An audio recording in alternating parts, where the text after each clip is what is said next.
आज बताऊंगी बच्चों क्वाड्रेटिक इक्वेशन।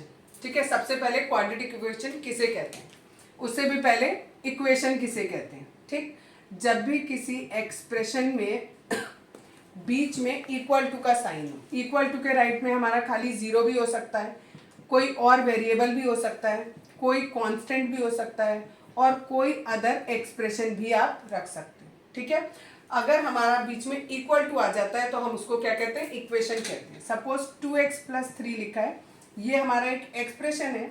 अगर मैंने इसको इक्वल टू करके जीरो लिख दिया तो ये मेरी क्या बन गई, एक इक्वेशन बन गई।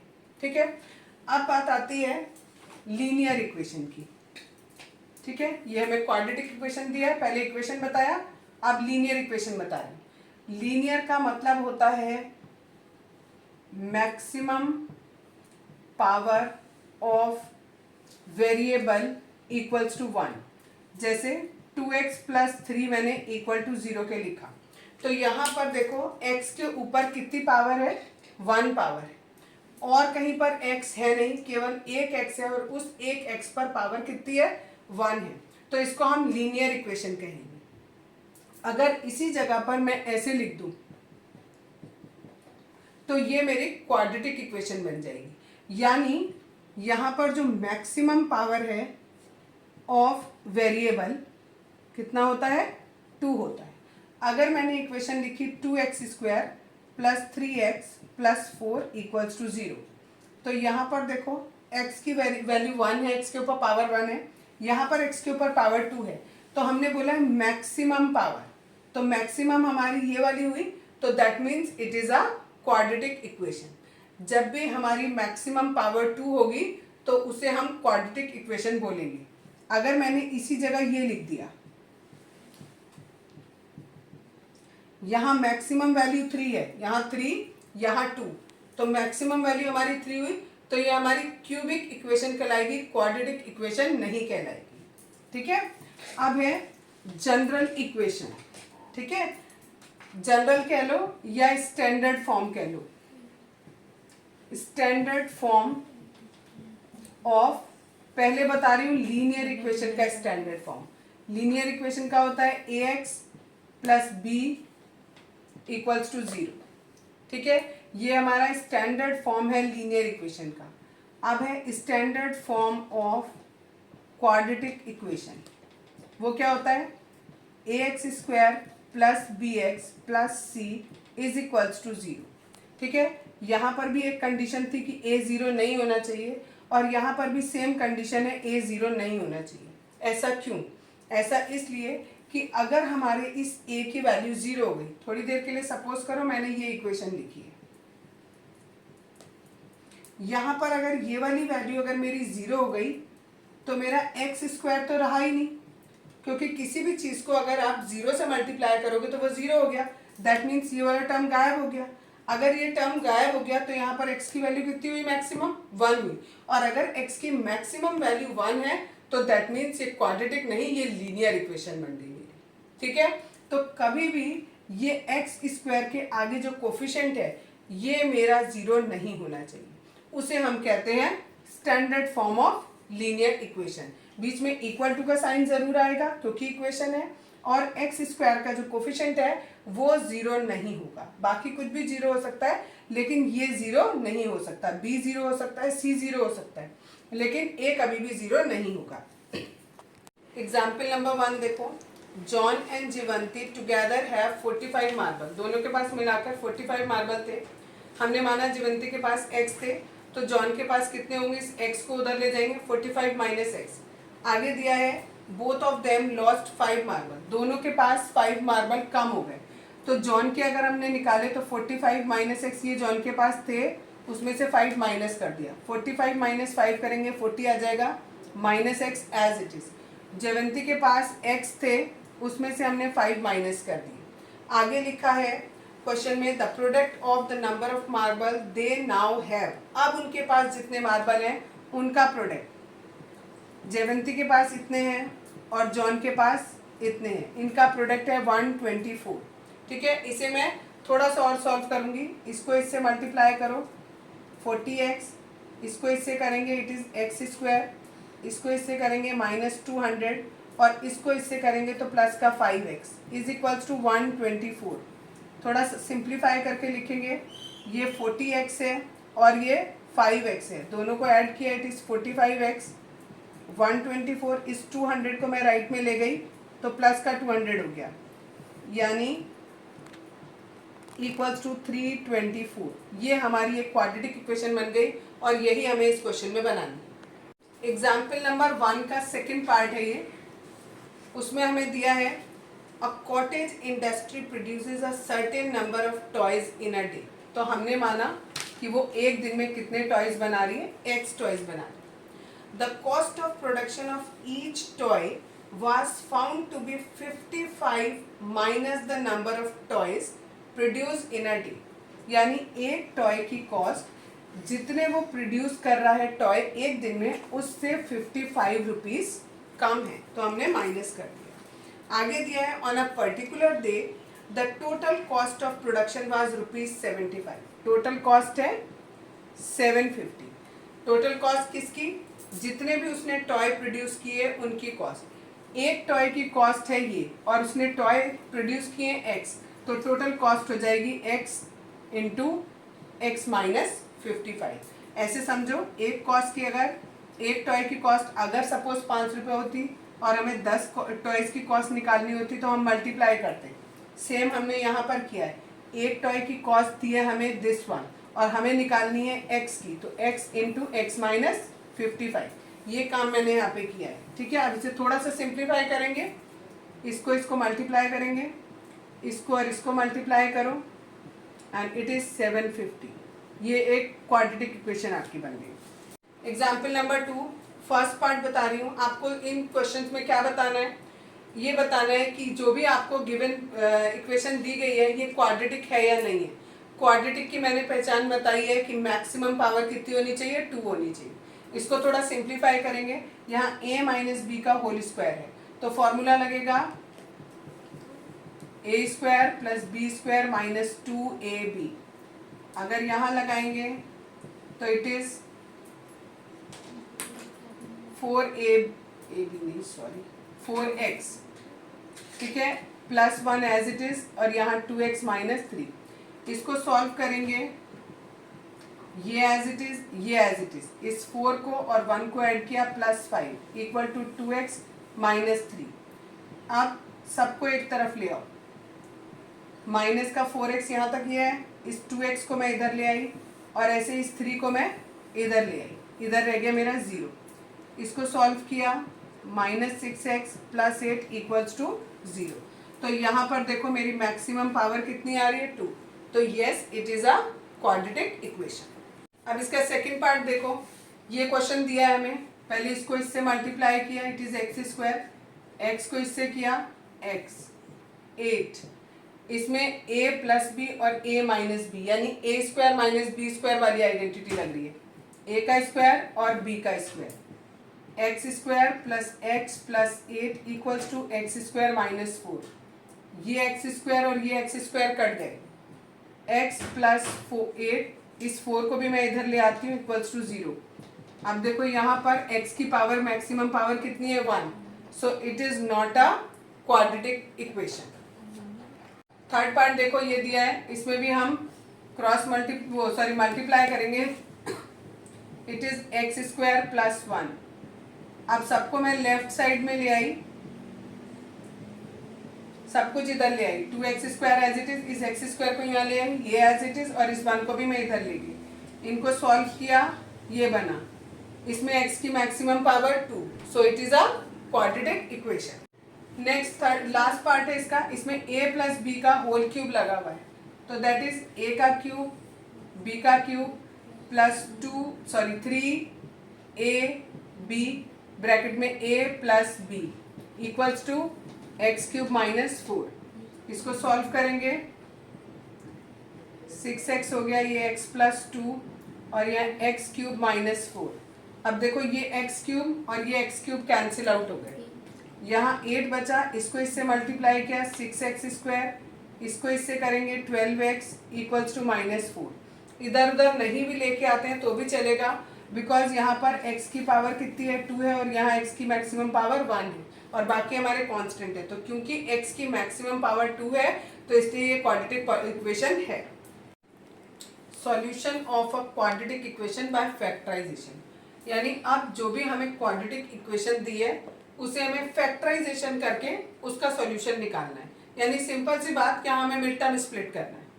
ठीक है, देखो अगर जैसे आपकी बुक में दिया हुआ है एक एग्जाम्पल नंबर 3 है, it is 2x² minus 5x plus 3, ठीक, इक्वल्स टू 0 दे रखा है। अब तक जो आप फैक्टराइजेशन कर रहे थे उसमें इक्वल टू 0 नहीं दिया होता था, इसमें इक्वल टू 0 दिया हुआ है। ठीक, पूरा इसका मिड टर्म स्प्लिट करेंगे जैसे करते थे। मिड टर्म स्प्लिट कैसे करते हैं एक बार दोबारा रिवाइज करा देती हूँ। जो भी x² का कोफिशिएंट होता है यानी 2 और जो भी कांस्टेंट टर्म होता है यानी 3, इन दोनों को आपस में मल्टीप्लाई करते हैं। मल्टीप्लाई करने के बाद इनके प्राइम फैक्टर निकालते हैं। हमारे पास 3 प्राइम फैक्टर आए, 2, 3 और 1। हमें 2 पेयर बनाने हैं, उन दोनों पेयर के बीच में हम या तो प्लस लगा सकते हैं या माइनस लगा सकते हैं और ये जो पेयर बनाएंगे इनमें हम बीच में मल्टीप्लाई लगा सकते हैं। अब हमारे पास 3 नंबर हैं, 2 नंबर को एक साथ रखेंगे और एक नंबर को अकेले रखेंगे। हमें लाना है बीच में 5, ठीक है। तो हमने क्या किया, 2 इंटू 1 किया और यहाँ पर खाली 3 रख दिया। तो बीच में हमें क्या लगाना पड़ेगा, प्लस लगाना पड़ेगा। ठीक, अगर मैं ये करती हूँ 2x² माइनस यहाँ पर हो गया 2 प्लस 3, एक ग्रुप बना मेरा 2 का और एक बना 3 का और ब्रैकेट के बाहर x plus 3 equals to 0। Bracket open करेंगे, इस 2 को x से मल्टीप्लाई किया, ये बाहर माइनस है तो यहाँ भी साइन चेंज हो जाएगा। इन दोनों में से 2 और x दोनों कॉमन आ रहे हैं, यहाँ खाली x बचा और यहाँ खाली 1 बचेगा। इन दोनों में से हमने 3 कॉमन लिया, यहाँ भी x माइनस 1 बचा। अब इन दोनों में से ये पूरा कॉमन आ रहा है x minus 1, 2x minus 3 equals to 0। यहाँ से 2x बचा और यहाँ से माइनस का 3 बचा। जो हम फैक्टराइजेशन करते थे उसमें हम यहीं तक करके छोड़ देते थे। अब हमें क्या करना है, सॉल्यूशन में निकालना है। तो हम क्या करेंगे, आपको दिया है या तो ये या ये, इन 2 नंबर को मल्टीप्लाई करके हमारा 0 आ रहा है। इसका मतलब या तो ये वाली वैल्यू 0 के इक्वल है या ये वाली वैल्यू 0 के इक्वल है, या हो सकता है दोनों ही 0 के इक्वल हो। अगर हमने पहले वाले को 0 के इक्वल रखा तो x की वैल्यू 1 आई और अगर दूसरे वाले को रखेंगे तो x की वैल्यू 3/2 आई। ठीक है, और x की जो वैल्यू आती है उसे ही हम कहते हैं सॉल्यूशन या जीरोस। यानी इस क्वाड्रेटिक इक्वेशन के 2 सॉल्यूशन है, एक 1 और एक 3/2। दूसरा एग्जाम्पल देखते हैं, एग्जाम्पल नंबर 4। इसमें x² का कोफिशिएंट 6 है और कांस्टेंट नंबर हमारा 2 है। दोनों को मल्टीप्लाई करेंगे 12 आएगा, इसके फैक्टर करेंगे, ये 4 फैक्टर आ गए, 2, 2, 3 और 1।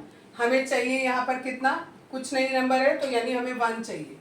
तो 2 नंबर हमें यहाँ लिखने हैं और 2 नंबर हमें यहाँ लिखने हैं। हमने ऊपर के 2 यहाँ लिख दिए, नीचे के 2 यहाँ। अब देखो यहाँ आ रहा है 4 और यहाँ आ रहा है 3 और हमें चाहिए 1, तो हम दोनों को माइनस कर देंगे, यानी 4 माइनस 3 लिखेंगे। 6x² माइनस 4 दिस माइनस 2 इक्वल टू 0। मल्टीप्लाई करेंगे, इसको x से करेंगे, इट इज 4x।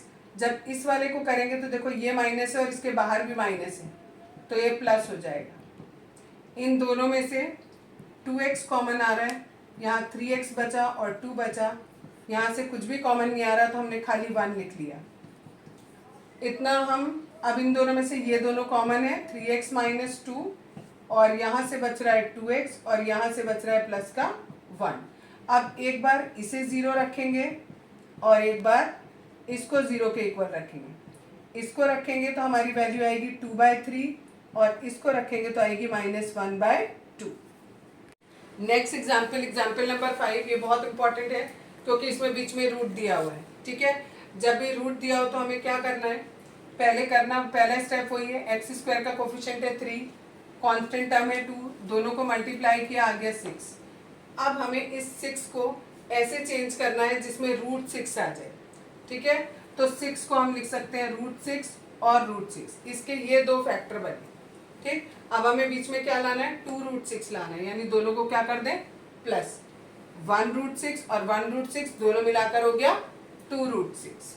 तो हम क्या करेंगे, यहाँ पर ये एज इट इज लिखा, इसकी जगह लिखा √6 प्लस रूट 6 एक्स और प्लस 2 इक्वल्स टू 0। ये एज इट इज, इसको x से मल्टीप्लाई किया, इस वाले को किया। यहाँ करते हुए बच्चे अक्सर गलती करते हैं, ये प्लस है यहाँ माइनस हो जाएगा। क्यों हो जाएगा? क्योंकि ब्रैकेट के बाहर माइनस दिया है, तो दोनों साइन अंदर के चेंज हो जाएंगे। अब इन दोनों में से देखो कॉमन कैसे लेंगे, रूट 6 जो है उसको हम लिख सकते हैं रूट 3 इंटू रूट 2, और जो 3 है उसको मैं लिख सकती हूँ रूट 3 इंटू रूट 3। अब यहाँ पर दोबारा करके दिखाती हूँ। 3 को मैंने लिखा रूट 3 इंटू रूट 3, और रूट 6 को मैंने लिखा रूट 3 इंटू रूट 2। सिमिलरली यहाँ पर लिखा रूट 3 इंटू रूट 2, और 2 को लिखा root 2 into root 2 equals to 0। अब देखो इन दोनों में क्या कॉमन आ रहा है, एक तो ये रूट 3 कॉमन आ रहा है, दोनों में आ रहा है, इधर भी है इधर भी है।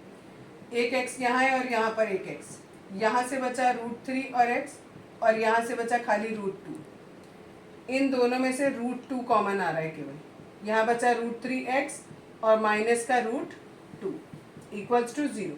अब ये देखो ये पूरा पूरा कॉमन है, रूट 3 एक्स माइनस रूट 2, और दूसरे ब्रैकेट में यहाँ से बचा रूट 3 एक्स और यहाँ से बचा माइनस का रूट 2 इक्वल्स टू 0। दोनों ही सेम है हमारे। जब हम इक्वल टू रखेंगे 0 के तो दोनों की वैल्यू आ जाएगी रूट के अंदर 2/3। दोनों को अलग अलग भी लिख सकते हैं और एक साथ भी लिख सकते हैं। एग्जाम्पल नंबर 6 दिया है, ये आपको इक्वेशन दी हुई है और इसके हमें प्राइम फैक्टर्स निकालने हैं, ठीक है, यानी इसका सॉल्यूशन निकालना है हमें। तो हमने क्या किया इसमें, ओके, यहाँ पर एक्स स्क्वायर का कोफिशिएंट दिया है 2 और कांस्टेंट हम दिया है 300। दोनों को मल्टीप्लाई करेंगे तो हमारा हो जाएगा 600, ठीक है। पहले 2 से डिवाइड किया 300 आया, 3 से किया 100, 5 से किया 20, 5 से किया 4, 2 and 2, 2 and 1। ये सारे हमारे प्राइम फैक्टर आ गए। अब हमें बीच में लेके आना है केवल 1, ठीक है, 1 लाना है। 5 और 5 को एक साथ किया और बाकी जितने भी नंबर हैं उन सबको एक साथ किया। ये आ जाएगा 25 और ये आ जाएगा 24। एक नंबर का डिफरेंस है, बीच में क्या लगा दें, माइनस, यानी 25 माइनस 24 कर दें। 2x² plus 25 minus 24x minus 300। इसके लिए थोड़ी प्रैक्टिस चाहिए कि हमें क्या नंबर एक साथ लेने पड़ेंगे, ठीक है। कई कई बार करके देखना पड़ता है, फिर पता लगता है। ब्रैकेट ओपन करेंगे, इक्वल्स टू 0 हो गया। इन दोनों में से x कॉमन आ रहा है, 2x बचेगा प्लस 25। इन दोनों में से 24 कॉमन आएगा, यहाँ पर भी बचेगा 24 नहीं, सॉरी, इधर, ठीक है। यहाँ से हमने इन दोनों में से 12 कॉमन लिया तो यहाँ 2x प्लस 25 यहाँ भी बचा। अब इन दोनों में से ये पूरा कॉमन आ रहा है, 2x प्लस 25, और दूसरे ब्रैकेट में x माइनस 12। एक बार इसको 0 के इक्वल रखेंगे और एक बार इसको 0 के इक्वल रखेंगे। यहाँ पर वैल्यू 12 आएगी और यहाँ पर वैल्यू हमारी माइनस में आएगी। और ये जो हमें क्वेश्चन दिया हुआ है, इस क्वेश्चन में हमें ये दिया था कि डायमेंशन ऑफ प्रेयर हॉल बतानी है, ठीक है। किसी भी हॉल की डायमेंशन, डायमेंशन का मतलब होता है लेंथ और ब्रेथ, तो लेंथ ब्रेथ कभी माइनस में नहीं आ सकती, तो इस वैल्यू को हम नेग्लेक्ट कर देंगे। हमारा आंसर ये वाला माना जाएगा। किसी भी क्वाड्रेटिक इक्वेशन को, जैसे हमारे पास है ax² plus bx plus c equals to 0, अभी बताया था इसको सॉल्व करेंगे, मिडिल टर्म स्प्लिट करके आप सॉल्व करते हैं। कभी कभी ऐसा होता है कि आपके जो वैल्यूज दी होती हैं उनसे मिडिल टर्म से ये सॉल्व नहीं हो पाता, ठीक है। अगर इस केस में कि अगर ये मिडिल टर्म से सॉल्व नहीं हो पा रहा है तो आपका एक अलग तरीका होता है जिसे हम कहते हैं क्वाड्रेटिक फॉर्मूला।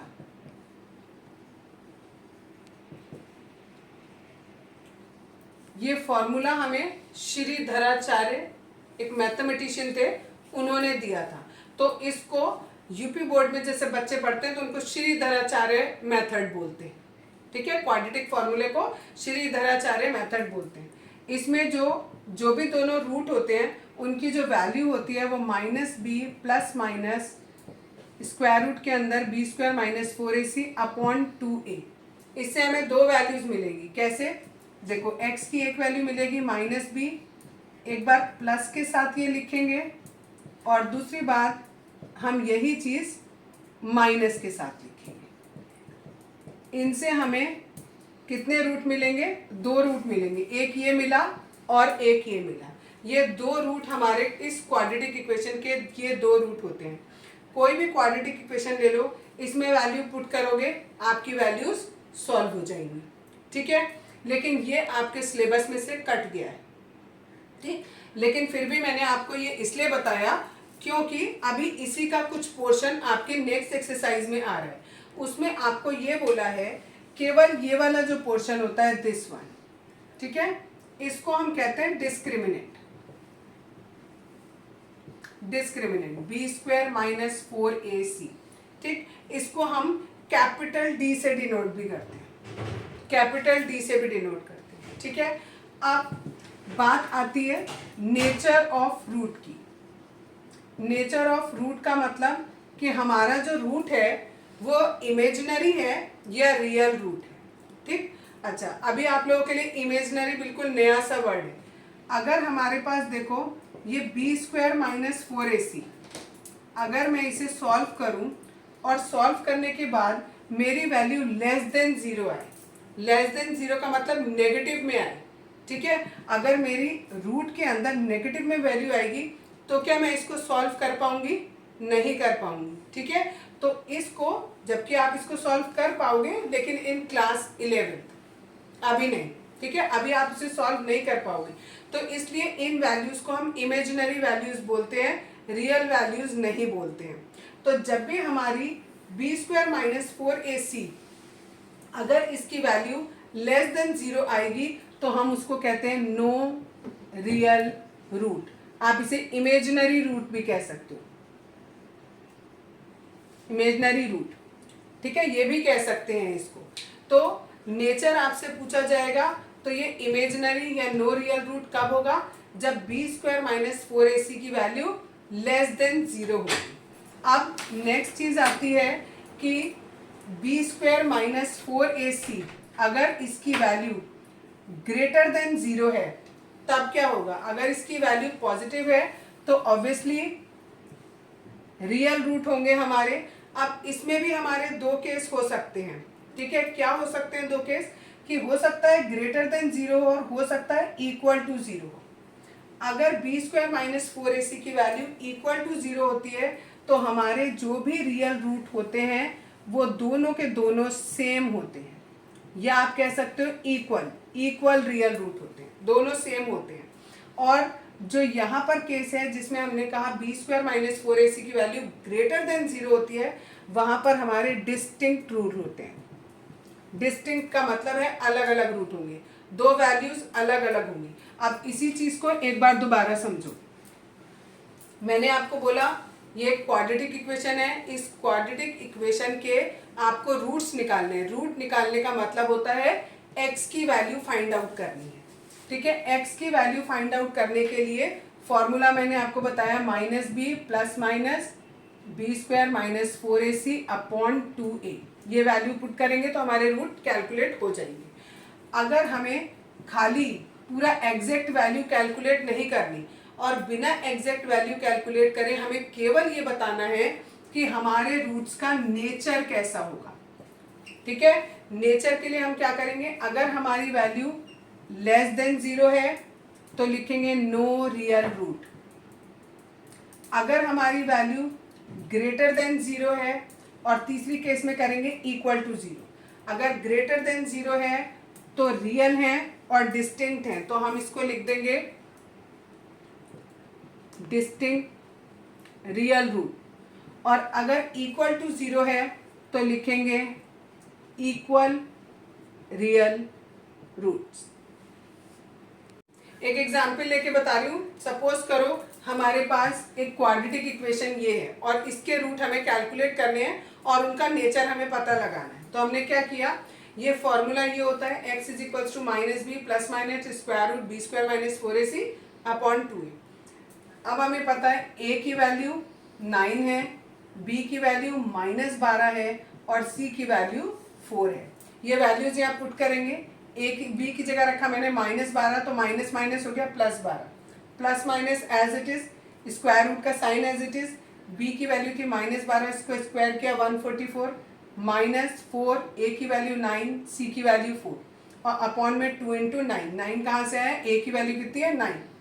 ठीक, अब इसे सॉल्व करेंगे, प्लस माइनस यहाँ आ गया 0 और अपॉन में 2 इंटू 9।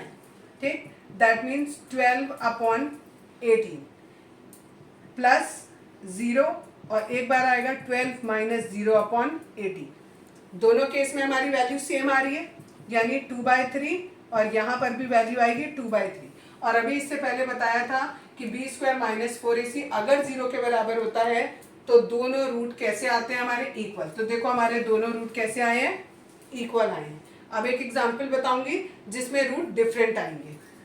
अब एक एग्जाम्पल लिया ये, इसमें a की वैल्यू 1 है, b की वैल्यू -3, c की वैल्यू -10।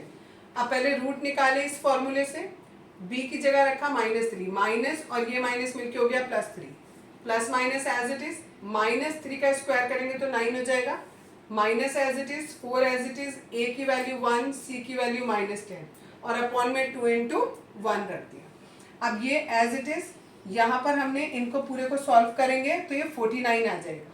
49 को स्क्वायर रूट से बाहर निकालेंगे तो 7 आ जाएगा।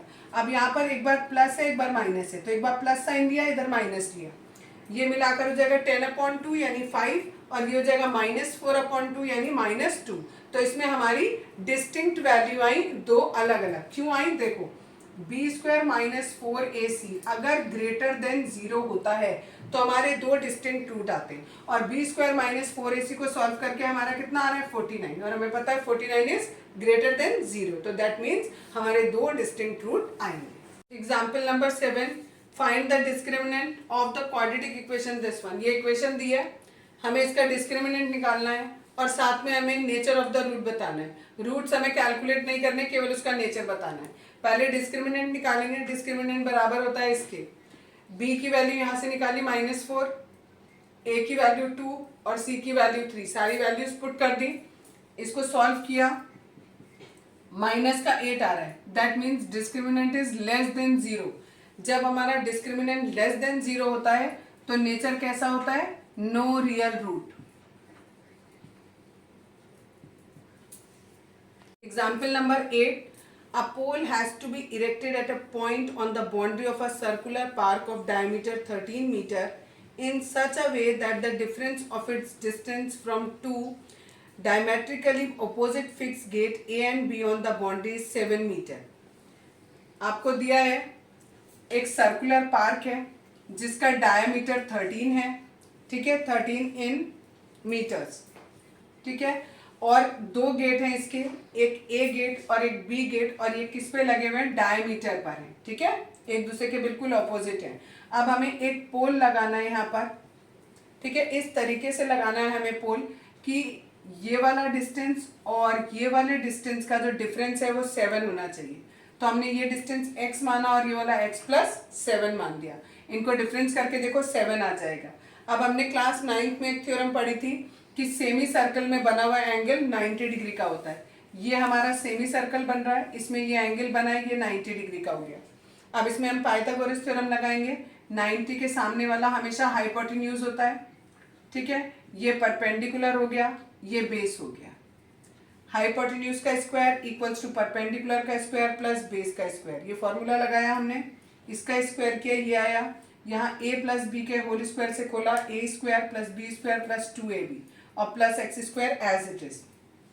नेक्स्ट में इसे सॉल्व किया थोड़ा सा, अब यहाँ पे 0 लिख दिया, 169 को इधर ले गए तो माइनस का हो गया, ये x² और ये x² जोड़कर 2x² हो गया, 14x एज इट इज और 49 को यहीं रखा, इनको सॉल्व किया, माइनस का 120 आया।